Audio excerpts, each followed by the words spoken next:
মা বাবার সেবা যে করে নিজের অস্তিত্ব দিয়ে, নিজের জান প্রাণ সব দিয়ে,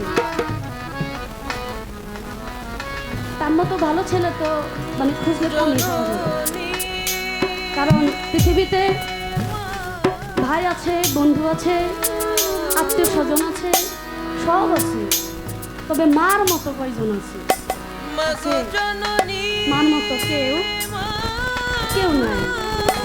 মা এমন ধন, এমন জন, সমস্ত দুনিয়া দিলেও যদি যার মা মারা গেছে, এমনও সন্তান আছে, এমনও পোলাপান আছে যে মা বাবাকে তারা এমন ভালোবাসে, যদি বলে যে মা বাবা চলে গেছে, মারা গেছে, মা বাবারে ফিরাই দেব, কিন্তু শর্ত একটা। শর্ত কি?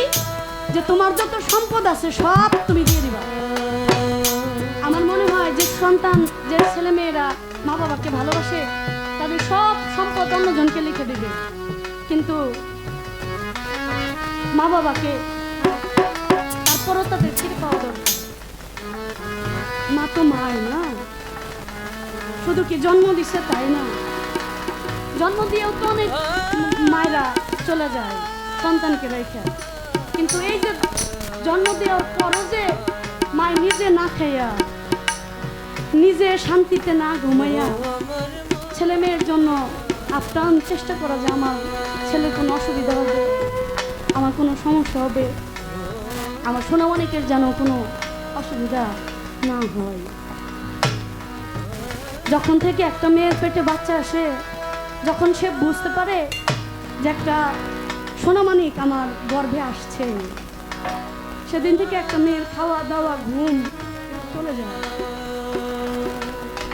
সে ঠিক মতো খায় না, যে এই খাবারটা খাইলে মনে কিন্তু চাইছে, সে খায় না।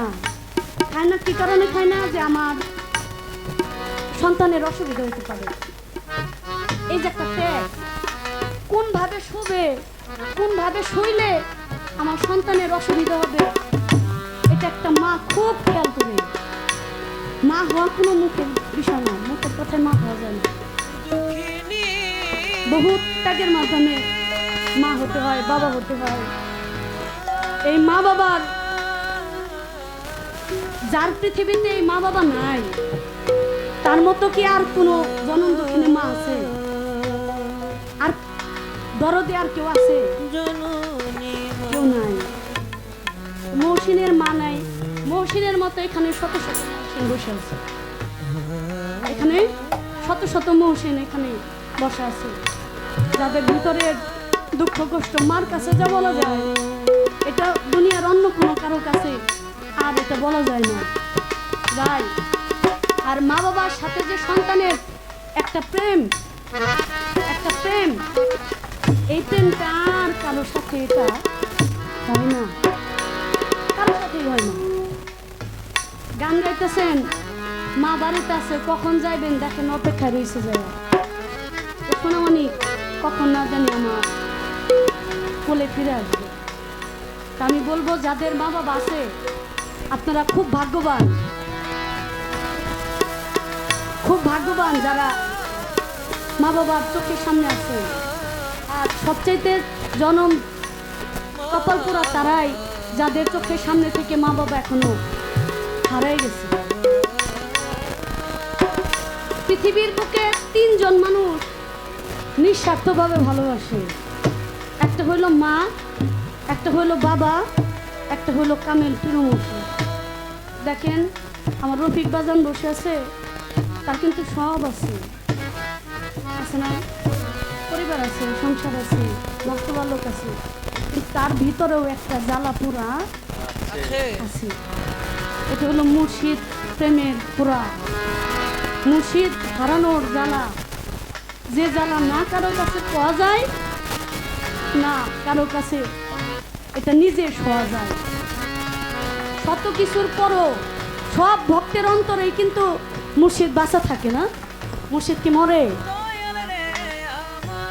মুর্শিদ কোনোদিন মারা যায়? কোনো মা বাবার ছবি সন্তান অন্তর থেকে মুছে ফেলাইতে পারছে?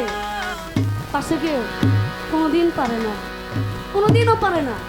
কিন্তু তারপরও জন্ম চোখে একবার দেখার ইচ্ছাও কিন্তু জাগে। এখানেই যদি কানাই ফকির বসা থাকতো, এখানেই যদি আমার মাইনুদ্দিন চান বসা থাকতো, তাহলে যাদের ভিতরে যে যন্ত্রণা আছে, কষ্ট আছে, এটা কি থাকতো? এটা থাকতো? এটা থাকতো না। জন্ম চোখে দেখারও একটা স্বাদ, একটা ইচ্ছা আছে।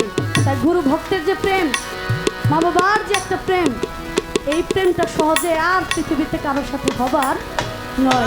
তাই সাধক দলিল উদ্দিন বয়তি সাহেব কি বলেছেন?